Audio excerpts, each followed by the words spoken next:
احمد ہوں، احسان ہے مجھ پر قسمت کا۔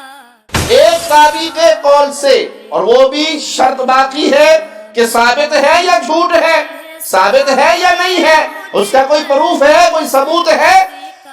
لگتا ہے کہ اس کو اب یہ فرق بھی بچوں کی طرح سمجھانا پڑے گا کہ تابعی اور ہوتا ہے اور تابعین اور ہوتے ہیں۔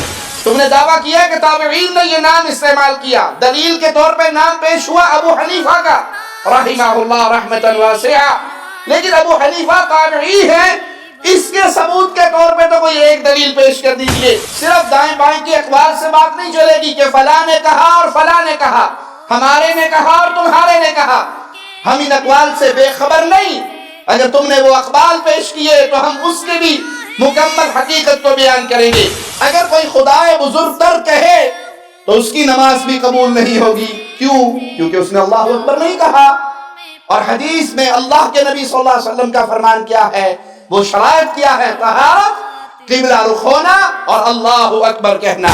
ان میں کوئی مردوں کی پوجا کرنے والا نہیں تھا، یہ سب اللہ کی توحید پر تھے، رسول اللہ صلی اللہ علیہ وسلم کی سنت پر تھے۔ یہ قبروں کو پختہ کرنے والے نہیں تھے، یہ قبروں پہ عرس لگانے والے نہیں تھے، یہ قبروں پہ دھمال ڈالنے والے نہیں تھے، یہ قبروں کا طواف کرنے والے نہیں تھے، یہ بیریوں کے درختوں کے نیچے بیٹھ کر اولاد مانگنے والے نہیں تھے، یہ اپنے بچوں کو ایک پلڑے میں بٹھا کر دوسرے پلڑے میں بابے کے مزار پہ آنے والے مریدوں کی جوتیاں رکھ کر نظر اتارنے والے نہیں تھے۔ کہتا ہے مجھے سارا عالم پروانہ شمع ہدایت کا دیوانہ خوب احمد ہوں۔ السلام علیکم ورحمۃ اللہ وبرکاتہ۔ ان الحمد للہ نحمده ونستعینه ونستغفره ونعوذ باللہ من شرور انفسنا ومن سیئات اعمالنا من يهده الله فلا مضل له ومن يضلل فلا هادي له اشهد ان لا اله الا الله وحده لا شريك له واشهد ان محمدا عبده ورسوله اما بعد اعوذ باللہ من الشیطان الرجیم بسم اللہ الرحمن الرحیم قل هو اللہ احد اللہ الصمد لم یلد ولم یولد ولم یکن له کفوا احد۔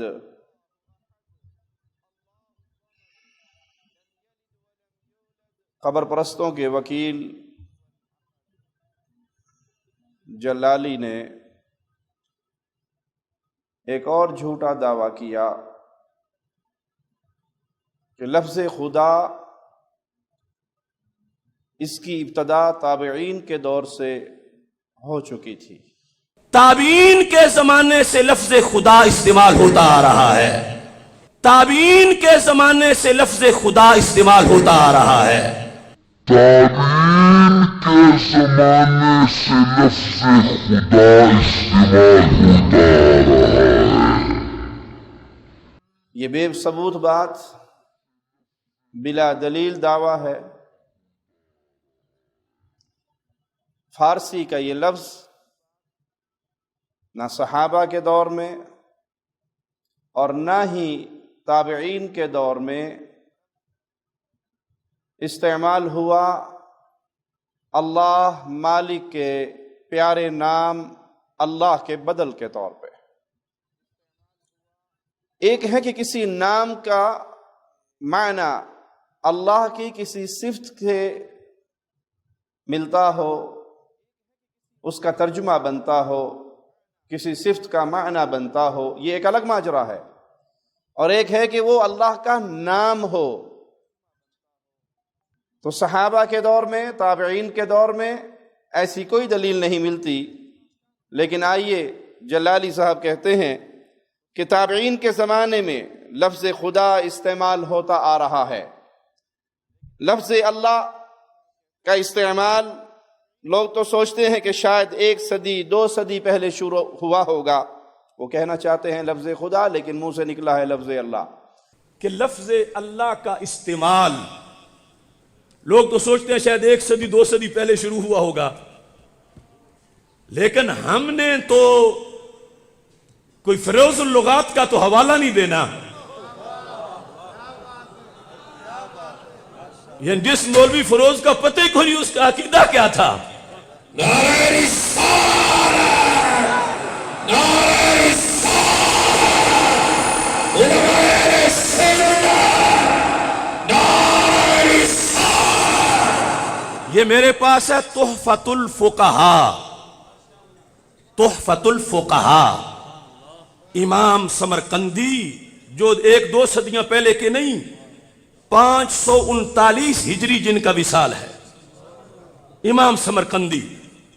انہوں نے فقہ ابی حنیفہ کو بیان کرتے ہوئے کہ نماز میں تکبیر تحریمہ میں اللہ اکبر ہم کہتے ہیں، اور اگر کوئی بندہ فارسی ہو، اب 2 صورتیں، یا تو اس کو اللہ اکبر آتا نہیں، یا آتا ہے اور پھر بھی وہ اللہ اکبر کی جگہ خدائے بزرگ تر کہتا ہے. خدائے بزرگ تر. اب خدائے کس کا ترجمہ ہے؟ اللہ کا. داتا بزرگ تر نہیں، خدائے بزرگ تر. تو انہوں نے لکھا صفحہ نمبر 124 پر ہے، فَأَمَّا إِذَا قَالَ بِالْفَارِسِيَّةِ خدائے بزرگ تر او خدائے بزرگ فَعَلَى قَوْلِ أَبِي حَنِيفَةَ یسیر و شارعن.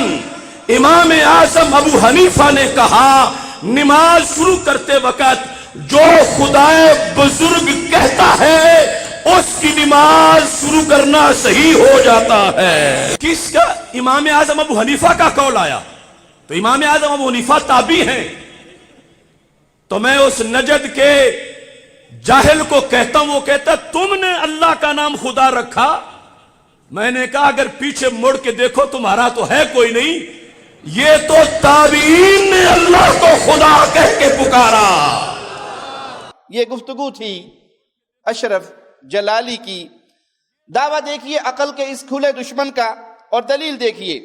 کہا تابعین کے دور سے اللہ کے لیے لفظ خدا استعمال ہوا، حالانکہ اپنی پوری 3 گھنٹے کی تقریر میں اس دعوے پر وہ کوئی دلیل نہیں پیش کر سکا، اور تابعین کے ناموں کی کوئی لسٹ نہیں سنا سکا، سوائے اسے ایک نام ابو حنیفہ کا ملا جس کو اس نے پیش کیا.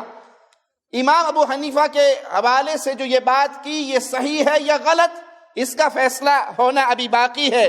لیکن پہلی بات اس بات پر دھیان کیجئے کہ صرف ایک نام پیش کیا امام ابو حنیفہ رحمہ اللہ کا. کیا صرف ایک تابعی کی بات وہ بھی محتاج ہے ثبوت کی؟ ثابت ہوگی تو تب بنے گی، ابھی وہ ثابت نہیں ہوئی. لیکن بات ہے ایک تابعی کی. اس کو لے کر کوئی عقل مند یہ دعویٰ کر سکتا ہے کہ تابعین نے اللہ کو خدا کہہ کر پکارا ایک تابعی کے قول سے، اور وہ بھی شرط باقی ہے کہ ثابت ہے یا جھوٹ ہے، ثابت ہے یا نہیں ہے، اس کا کوئی پروف ہے، کوئی ثبوت ہے. لگتا ہے کہ اس کو اب یہ فرق بھی بچوں کی طرح سمجھانا پڑے گا کہ تابعی اور ہوتا ہے اور تابعین اور ہوتے ہیں. وہ سنگل ہے، اور یہاں تم نے دعویٰ کیا ہے کہ تابعین کے دور میں تابعین نے یہ لفظ اللہ کے لیے یہ نام استعمال کیا. دوسری اہم بات، جلالی نے اپنا سارا زور لگا کر کوئی ایک ایسی روایت صحیح ثابت پیش نہیں کی کہ ابو حنیفہ رحمہ اللہ تابعی تھے. تم نے دعویٰ کیا کہ تابعین نے یہ نام استعمال کیا، دلیل کے طور پہ نام پیش ہوا ابو حنیفہ کا رحمہ اللہ رحمتاً واسعہ، لیکن ابو حنیفہ تابعی ہیں، اس کے ثبوت کے طور پہ تو کوئی ایک دلیل پیش کر دیجئے. صرف رویت بھی ثابت نہیں کر سکتے. اور یہ ہماری جذباتی بات نہیں، میں قبر پرستوں کے تمام ملاؤں کو، لاہور سے بریلی تک، بریلی سے کوفے کے قبر پرستوں تک کو چیلنج کے ساتھ یہ بات کہتا ہوں، کوئی ایک صحیح دلیل جو پایا ثبوت تک پہنچتی ہو پیش کیجئے اور ثابت کیجئے کہ امام ابو حنیفہ رحمہ اللہ تابعی تھے. رہی بات روایت حدیث کے لحاظ سے تابعی ہونے کی، تو میں کچھ زیادہ نہیں، صرف اتنا عرض کر دوں کہ ہمیں تو چھوڑو، اپنے علامہ شامی جس کی تعریفیں تمہارے احمد رضا نے بھی اپنی کتابوں میں کی ہے، اس علامہ شامی کا مشہور فتاوی شامی اور رد المحتار، اس کو دیکھ لو، اس کو پڑھ لو، اس کا مقدمہ ہی پڑھ لو تو اس معاملے میں ہم سے الجھنے کا خیال ترک کر دو گے۔ پھر بھی کچھ کہا تو ہم وہ بھی پڑھ کر سنا دیں گے، دکھا دیں گے، پہلے ان کا تابعی ہونا ثابت کرو۔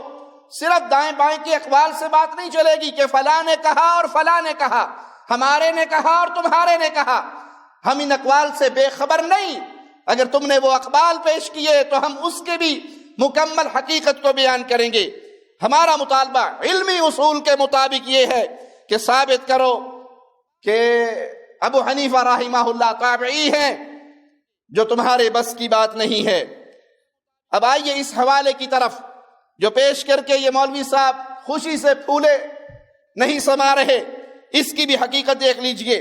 بلا شبہ امام ابو حنیفہ رحمہ اللہ کے شاگردوں نے یہ بات نقل کی کہ ان کے نزدیک اگر فارسی زبان میں نماز کا آغاز کیا جائے اور قرات کی جائے، جبکہ وہ اچھی عربی بول سکتا ہو یا جانتا ہو، تب بھی اس کے لیے جائز ہے، لیکن لفظ خدا کے ساتھ یہ بات بیان نہیں ہوئی۔ فارسی زبان میں کوئی کہے، زبان کا معاملہ ڈسکس ہوا، اگر کوئی فارسی زبان میں نماز پڑھ لے، قرآن پڑھ لے، فاتحہ پڑھ لے تو یہ قول ان کی طرف منسوب ہے کہ اس کا نماز پڑھنا ٹھیک ہے۔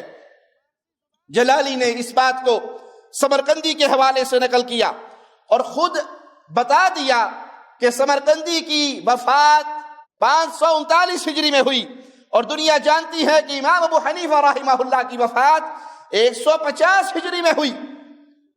539 اور 150 فرق ہے یا نہیں ہے؟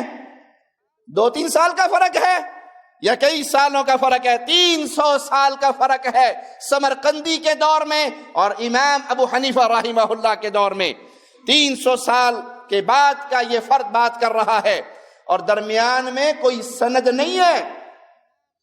سمرقندی نے امام ابو حنیفہ رحمہ اللہ تک کوئی سند بیان نہیں کی، تو بے سند بات کا کیا بھروسہ ہوگا، اس کا کیا اعتبار ہوگا؟ جلالی صاحب چنڈ کھان واسطے تیار ہو جو، یہ تمہارے بنائے ہوئے اصول، تمہارے گھر کی باتیں ہیں، تمہارے بڑوں کا قانون تمہیں سناتا ہوں۔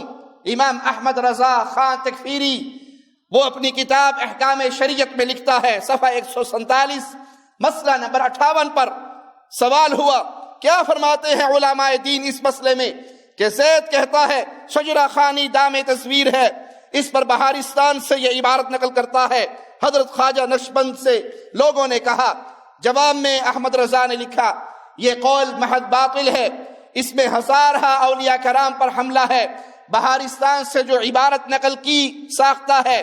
پھر آگے جا کر لکھتا ہے امام عبد الرشید بن مبارک رحمہ اللہ کہ اولیاء، علماء و محدثین و فقہا سب کے امام ہیں، اصول حدیث، کتب حدیث میں اور جرح تعدیل کی کتابوں میں یہ قول امام عبداللہ بن مبارک کی طرف منقول ہے، لیکن احمد رضا کی کتاب کے اندر جو نام تھا وہ ہم نے آپ کو سنایا۔ اب وہ قول ہے کہ ذرا سنیے، لولا الاسناد لقال فی الدین من شاء ما شاء، اگر سلسلہ سند نہ ہوتا تو جو شخص چاہتا دین میں اپنی مرضی کی باتیں کرتا، جو اپنی طرف سے بنانا چاہتا، شامل کرنا چاہتا، دین کے ذمے لگانا چاہتا۔ امام عبداللہ ابن مبارک رحمہ اللہ فرما رہے اگر سند نہ ہوتی تو جس کے جی میں جو آتا وہ اسلام کے نام لگا دیتا۔ یہ ہے سند کی اہمیت۔ اگر جلالی سچا ہے تو سمرقندی سے لے کر امام ابو حنیفہ رحمہ اللہ تک یہ 300 سال کا جو گیپ ہے، اس کی سند پیش کرو، اس کی سند کو ثبوت کے طور پہ دکھاؤ کہ ابو حنیفہ رحمہ اللہ نے اللہ کا نام خدا استعمال کیا، اور اپنا یہ دعویٰ تو وہ دکھا ہی نہیں سکا کہ امام صاحب نے اللہ کا نام خدا قرار دیا۔ ایک ہے کوئی نام، کوئی لفظ کسی کے لیے استعمال ہو، اور ایک ہے کسی کا نام ہونا۔ لفظ خدا اللہ کے لیے استعمال ہو الگ ماجرا ہے، لیکن وہ اللہ کا نام ہو، تمہارا دعویٰ ہے یہ اللہ کا نام ہے، یہ لفظ اللہ کی ٹرانسلیشن ہے، یہ ثبوت اور اس دعوے کے ثبوت پہ کوئی ایک دلیل بھی تمہارے پاس نہیں. لفظ خدا کا استعمال اور چیز اور اس کا نام ہونا کوئی اور چیز، استعمال ہونا کوئی اور چیز، اللہ کے ناموں میں سے قرآنی نام ہونا کوئی اور چیز. اس کا جواب بھی ہم انہی کے گھر سے جلالی کے ہی جملوں سے دیتے ہیں. جلالی کہتا ہے انہوں نے کہا لفظ داتا، میرے نزدیک تو لفظ داتا بڑی مشکل سے اللہ پر، نام تو ہے ہی نہیں، جیسے میں نے چیلنج کیا ہوا ہے اہل نجد کو، بطور وصف اطلاق بڑی مشکل سے جائز بنتا ہے. جلالی کے یہ جملے اپنے سامنے رکھے. وہ کہتا ہے لفظ داتا اللہ کا نام نہیں ہے، بڑی مشکل سے اس کا اطلاق جائز ہے اللہ کے اوپر کرنا کہ دینے والا. تو اطلاق ہونا کسی چیز کا، کسی نام کا، وہ الگ ہے، اور اللہ کا نام ہونا الگ ہے. آپ کی یہ سمرقندی کی پیش کردہ روایت محتاج ثبوت ہے. 300 سال کا گیپ ہے جس کی سند آپ کے ذمے ہے، جو قیامت کی صبح تک آپ پیش نہیں کر سکتے. اور اگر پیش کر بھی دو، بالفرض محال مان بھی لے، تو یہاں استعمال ہوا ہے، اطلاق ہوا ہے اس کا اللہ کے نام پر، وہ اللہ کا نام نہیں ہے. لفظ خدا کا استعمال ابو حنیفہ رحمہ اللہ سے ثابت ہو بھی جائے تو اس استعمال کا، یہ اطلاق کا قطعاً یہ مطلب نہیں بنتا کہ ان کے نزدیک یہ نام ہے. یہ من گھڑت دعویٰ ہے جس کی کوئی دلیل ان کے پاس نہیں ہے، اور اگر ہوتی تو کم از کم اس 3.5 گھنٹے کے سیمینار میں پیش کر دیتے. آئیے جلالی کو جواب اس کے اپنے گھر سے، اس کے ہم اثر مولوی سے بھی دے دیں. ان کا علامہ عباس رضوی وہ ایک روایت لکھتا ہے، کتاب کا نام ہے مناظرے ہی مناظرے، صفحہ 300. عبارت پہ غور کیجئے، علامہ ان کے گھر کا ہے، تھپڑ اس کو اس کے گھر سے لگ رہا ہے. ہرگز سند کے ساتھ مروی نہیں. اگر مروی ہے تو اس کی سند بیان کریں، کیونکہ سند کے بغیر تو کوئی روایت بھی قابل حجت نہیں ہوتی. آپ کا شیخ، آپ کا علامہ، آپ کا مولوی آپ کو سبق سکھا رہا ہے کہ بغیر سند کے کوئی روایت قابل حجت نہیں. تو سمرقندی کا ایسا قول جو امام صاحب کی طرف منسوب، درمیان میں 300 سال کا گیپ، آپ نے اس کی کوئی سند نہیں سنائی اور نہ سنا سکتے ہیں، نہ آپ کے پاس اس کی سند ہے، تو بے سند بات کا اعتبار نہیں ہوتا.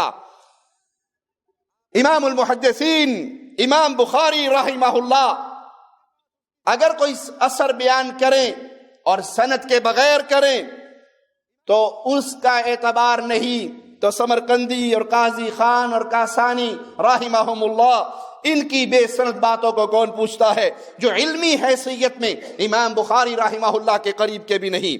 پھر سمرقندی نے یہ نہیں کہا کہ ابو حنیفہ نے یہ فرمایا رحمہ اللہ کہ اگر کوئی شخص خدائے بزرگ تر کہے اور نماز شروع کر دے تو وہ نماز شروع کرنے والا ہوگا، بلکہ یہ کہا اگر کوئی ایسا کرے تو ابو حنیفہ کے قول کے مطابق وہ نماز شروع کرنے والا ہوگا. اور وہ قول ان کا یہ ہے کہ اگر کوئی فارسی میں نماز شروع کرے، یہاں زبان کی بات ہو رہی ہے، اگر زبان عربی کے علاوہ عربی جاننے والا یا نہ جاننے والا فارسی زبان میں نماز شروع کر دے تو اس کی وہ نماز قبول ہوگی، وہ نماز شروع کرنے والا ہوگا. عین ممکن ہے امام صاحب کے قول پر یہ ان کا قیاس ہو، بعین ہی یہ بات امام صاحب کا فرمان نہ ہو. اور اہل علم جانتے ہیں کہ فقہ حنفی کی ہر بات خود امام ابو حنیفہ کی بیان کردہ نہیں، بلکہ بعد کے فقہائے حنفیہ کے استنباط بھی ہیں. جلالی اس کے باوجود اپنی ضد نہ چھوڑے تو پھر پہلے ابو حنیفہ رحمہ اللہ سے یہ قول باسند ثابت کرے جو اس کی گردن پر قیامت تک قرض رہے گا. دوسری بات یہ ہے کہ سمرقندی صاحب کی اس کتاب سے ثابت ہو جاتا ہے کہ خدائے بزرگ تر کہہ کر نماز شروع کرنے والا، اس کا یہ قول باطل ہے، فاسد ہے. وہ کیسے؟ آئیے دیکھتے ہیں. جلالی نے پڑھا تھا صفحہ نمبر 124، میں آپ کو سناتا ہوں صفحہ نمبر 123. علامہ سمرقندی حنفی رحمہ اللہ لکھتے ہیں فعند ابی بکر الاصم یصح الشروع فی الصلاة بمجرد النیہ دون التکبیر. ابو بکر الاصم کے نزدیک صرف نیت سے نماز شروع کر دینا صحیح ہے تکبیر کے بغیر ہی. اور نتیجہ کیا نکالتے ہیں اس کے بعد؟ وَهُوَ فاسد. اور یہ فاسد ہے قول. یہ بات غلط ہے، یہ باطل ہے، یہ فاسد ہے۔ لقول النبی علیہ السلام لا يقبل اللہ صلاة امرئ حتى يضع الطہور مواضعہ ويستقبل القبلة ويقول اللہ اکبر۔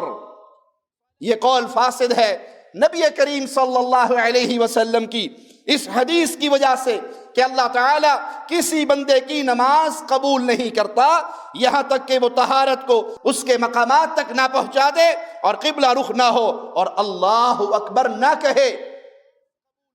طہارت پوری حاصل نہ کرے، قبلہ رخ نہ ہو، اللہ اکبر نہ کہے، یہ تین باتیں نہ ہو، نماز پڑھنے والا پڑھ بھی لے گا تو اللہ قبول نہیں کرے گا۔ کس کا فرمان ہے؟ محمد الرسول اللہ صلی اللہ علیہ وسلم کا۔ اور یہ امام بیان کر رہے ہیں کہ یہ قول باطل ہے، فاسد ہے، کیونکہ حدیث کے مخالف ہے، رسول اللہ صلی اللہ علیہ وسلم کے فرمان کے مخالف ہے۔ اب دیکھیے سمرقندی نے ابو بکر الاسم کی اس بات کو فاسد قرار دیا کہ تکبیر کے بغیر صرف نیت سے نماز شروع کرنے والے کی نماز نہیں ہوتی، کیونکہ یہ بات رسول اللہ صلی اللہ علیہ وسلم کی بات کے خلاف ہے کہ اللہ کے نبی صلی اللہ علیہ وسلم نے اللہ اکبر کی شرط لگائی ہے۔ اسی طرح اگر کوئی خدائے بزرگ تر کہے تو اس کی نماز بھی قبول نہیں ہوگی۔ کیوں؟ کیونکہ اس نے اللہ اکبر نہیں کہا۔ اور حدیث میں اللہ کے نبی صلی اللہ علیہ وسلم کا فرمان کیا ہے؟ وہ شرائط کیا ہے؟ طہارت، قبلہ رخ ہونا اور اللہ اکبر کہنا۔ یہی بات امام ابو حنیفہ رحمہ اللہ کے دونوں شاگرد ابو یوسف اور امام محمد نے کہی۔ چنانچہ اسی کتاب جس کو جلالی لہرا لہرا کر لوگوں کو دکھا کر اور اپنی جاہل عوام سے نعرے لگوا رہا ہے، اسی کتاب تحفۃ الفقہاء کے اسی صفحہ 124 پر جس کا حوالہ اس نے دیا، صاف لکھا ہے وَعَلَىٰ قَوْلِهِمَا إِن كَانَ لَا يُحْسِنُ الْعَرَبِيَّ فَكَذَلِكَ وَإِن كَانَ يُحْسِنُ لَا يَجُوزُ۔ اور ان دونوں کے اقوال پر بھی نماز صحیح ہوگی اگر یہ کہنے والا عربی نہ جانتا ہو۔ فارسی ہے، اسے عربی بالکل نہیں آتی، پھر تو اس کے لیے جائز ہے، اور اگر وہ اچھی طرح عربی جانتا ہے تو اس کے لیے جائز نہیں ہے کہ وہ اللہ اکبر کی بجائے خدا بزرگ تر کہے۔ اور یہ بات ان کی فقہ کی کئی کتابوں میں موجود ہے کہ ابو حنیفہ رحمہ اللہ کے دو مشہور شاگرد اس مسئلے میں بھی اپنے استاد محترم سے اختلاف کرتے رہے۔ قبر پرستوں کے اس جاہل وکیل سے پوچھتا ہوں کہ ایک قول وہ بھی بے سند، ایک قول وہ بھی بغیر ثبوت کے، اسے لے کر اتنا اچھل رہے ہو جتنا نوری بوری والا گالیاں دے کے اچھلتا ہے۔ اور لاہور کا بابا کوڈا دیکھا ہے نا، پہلے گالی دیتا ہے پھر دھمال ڈالتا ہے۔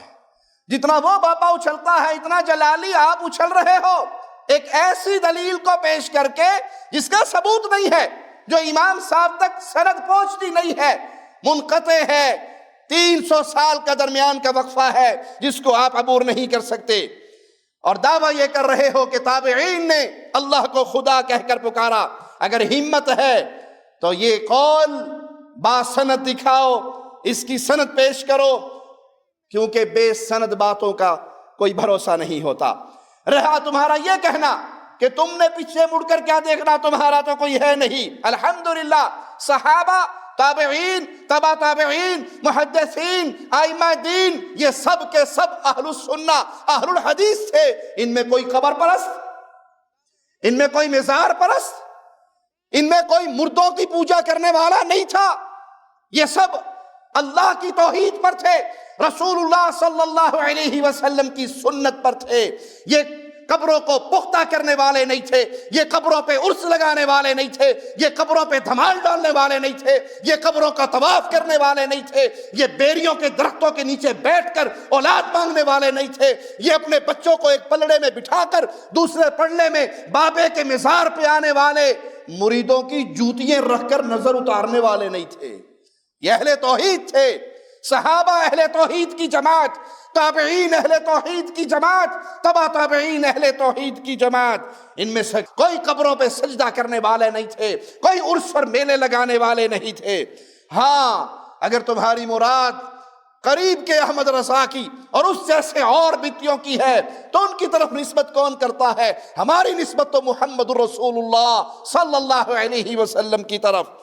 اور پیارے حبیب کے بعد پیارے نبی کے صحابہ اور تابعین منہج سلف پہ چلنے والے اہل الحدیث جو دلیل مانگتے ہیں اور بے سند بغیر دلیل کی باتوں کو حجت نہیں مانتے۔ جلالی مزید کہتا ہے پھر اللہ کی ٹرانسلیشن کوئی میرا جیسا کرے تو ہزار اعتراض ہو، جو امام اعظم ابو حنیفہ کریں۔ اور پھر دیکھو نا، حکم کتنی بڑی عبادت ہے نماز، اس کو شروع کرنا ہے، اس کو شروع کرنا ہے۔ اور کتنی امام صاحب کو پتا تھا قیامت تک لوگ میری فقہ پڑھیں گے، تو کتنی ان پر ذمہ داری تھی۔ انہوں نے لکھا، کہتے ہیں یسیر و شارعن کیف ما کانا، یعنی اسے عربی آتی ہو پھر بھی ٹھیک ہے، نہ آتی ہو پھر بھی ٹھیک ہے۔ سبحان اللہ۔ قبر پرستوں کے اس وکیل نے بڑی عجیب بات کی۔ کیا ابو حنیفہ رحمہ اللہ مجتہد نہ تھے؟ کیا ان کے اجتہادات میں ان سے خطا نہیں ہوئی؟ کیا ان کے کسی مسئلے پر اعتراض نہیں ہوا؟ باقی چھوڑو، صرف اگر ہدایہ کو پڑھ لو تو تمہاری آنکھوں پہ پڑا ہوا جہالت کا پردہ شاید ہٹ جائے کہ امام صاحب کے شاگردوں نے امام صاحب کے بیان کردہ درجنوں مسائل میں ان سے اختلاف کیا اور ان کی بات کو رد کیا، ان کے قول کو قبول نہیں کیا۔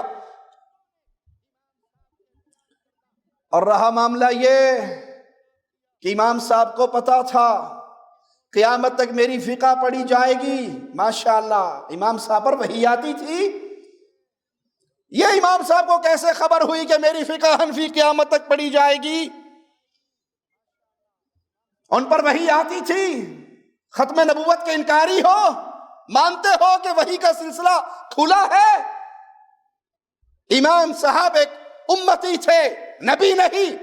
نبی پر اللہ کا پہرا ہوتا ہے، نبی کی کوئی بات غلط نہیں ہوتی، زبان سے کوئی بات ایسی نکل بھی جائے تو اللہ اصلاح فرما دیتا ہے، لیکن امتی کی بات غلط بھی ہو سکتی ہے، صحیح بھی ہو سکتی ہے۔ اسی لیے ابو حنیفہ رحمہ اللہ سے ان کے شاگرد امام محمد، امام ابو یوسف کئی مسائل میں اختلاف کرتے ہیں۔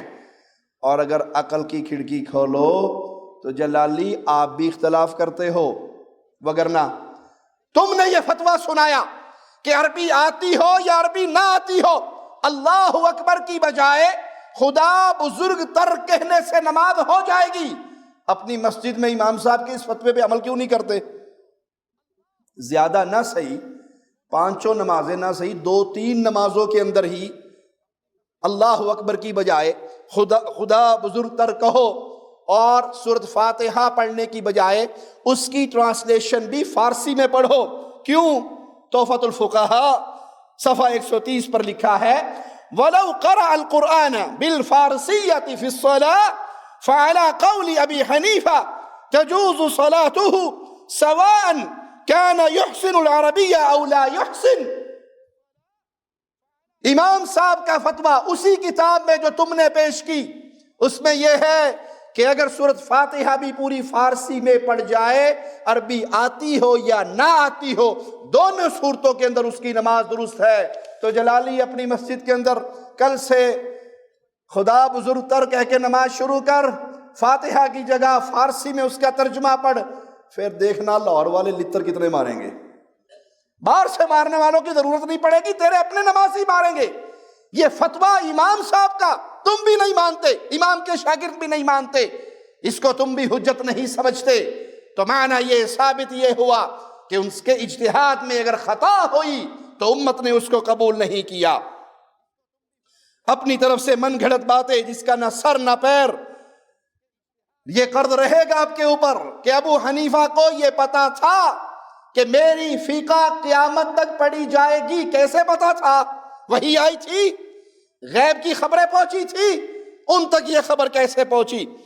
ایک حوالہ آپ نے دیا فتاوی قاضی خاں کا، تیسرا حوالہ دیا علامہ کاسانی حنفی کی کتاب بدائع الصنائع کا، چوتھا حوالہ دیا محمد بن احمد بخاری کی المحیط البرہانی کا۔ ان سب میں ایک ہی قول مذکور ہے، ایک ہی قول مذکور ہے، اور سب کے سن وفات آپ نے بیان کر دیے۔ فاصلہ بڑا ہے، فاصلہ کم نہیں ہوا۔ امام ابو حنیفہ اور ان باقی لوگوں کے درمیان جنہوں نے امام صاحب کا یہ قول نقل کیا، اور کسی ایک نے بھی ان چاروں حوالوں میں سند پیش نہیں کی، حوالہ پیش نہیں کیا، ثبوت پیش نہیں کیا کہ امام صاحب کا یہ قول ان تک کیسے پہنچا۔ لہذا یہ دعویٰ باطل ہے کہ لفظ خدا کا استعمال تابعین سے ہوا۔ تابعین سے تو درکنار کوئی ایک تابعی بھی تم ثابت نہیں کر سکتے، ثبوت کے ساتھ کسی ایک تابعی سے یہ بات ثابت نہیں کر سکتے کہ وہ فارسی کا لفظ خدا اللہ کے ناموں میں بلکہ قرآنی ناموں میں شامل کرتے ہو اور اس کو اللہ کا نام سمجھتے ہو۔ دعویٰ تو تھا کہ اس پر پوری امت کا اجماع ہوا، اجماع تو دور رہ گیا، تابعین دور رہ گئے، کسی ایک تابعی سے صحیح سند کے ساتھ کوئی ایک روایت تم نہیں سنا سکے۔ اور یہ اس صدی کا بہت بڑا جھوٹ ہے کہ لفظ خدا قرآنی ناموں میں سے ایک نام ہے اور اللہ کے ناموں میں سے ایک نام ہے، کیونکہ تم خود یہ فیصلہ دے چکے ہو۔ اگر تم کہیں سے بفرض محال ڈھونڈ بھی لاؤ تو تمہارا اپنا فیصلہ ہے، شریعت کسی کے گھر کی نہیں، شریعت وہ ہے جو اللہ کے کلام میں ہو اور محمد صلی اللہ علیہ وسلم کے فرمان میں ہو۔ اور اللہ کے کلام میں، قرآن حکیم میں، پیارے نبی صلی اللہ علیہ وسلم کی حدیث میں کوئی ایک ثبوت بھی اس بات کا کسی ایک روایت کے ساتھ نہیں ملتا کہ اللہ کا نام، قرآنی نام، اللہ کا پیارا نام جو لفظ اللہ کی ٹرانسلیشن ہو وہ خدا ہے، نہ یہ قرآن میں ہے اور نہ یہ رسول اللہ صلی اللہ علیہ وسلم کے فرمان میں ہے، نہ صحابہ نے اس کو استعمال کیا، نہ تابعین نے اس کو استعمال کیا۔ تمہارے یہ چند اقوال اجماع کی حیثیت نہیں رکھتے، ابھی تو ثبوت تمہارے ذمہ قرض ہے۔ اقول قولی ھذا واستغفر اللہ لی ولکم ولسائر المسلمین فاستغفروہ انہ هو الغفور الرحیم۔